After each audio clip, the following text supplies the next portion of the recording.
Rajvilas palace का खूब आनंद हम लोग ले रहे हैं। ये मुखिया जी बानी राम कुमार जी, पंचायत जौन बा परौली पंचायत के अभी बानी।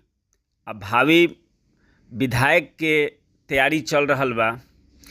ये होटल के हमनी के 3 तल्ला के नज़ारा बा। इतना खूबसूरत सारा दृश्य बा। खूब आनंद लिया है में कोई भी कलाकार मतलब कलाकारी जे भी कैले बा बहुत ही अच्छा कैले बा। पूरा राजभवन के सारा सिस्टम बा, में सब कुछ दिखावा बा। आनंद आ गल खूब घूम के। मुखिया जी के साथे उतना देर साथे रहला पे 1-11 जन शक्ति होला। बहुत अच्छा स्वभाव बा, बहुत अच्छा रहन सहन बा। घूम तनी से हमनी के आनंद ले तनी से शादी के। धन्यवाद में इस शादी समारोह में हमनी कैल बनी, सुबोध जी भी बनी, मुखिया जी भी बनी। एक एक चीज़ बारीकी से हमनी के निगरानी करतनी कि पक्ष से हमनी के पगड़ी बनाएला। पगड़ी के आनंद गजब बा।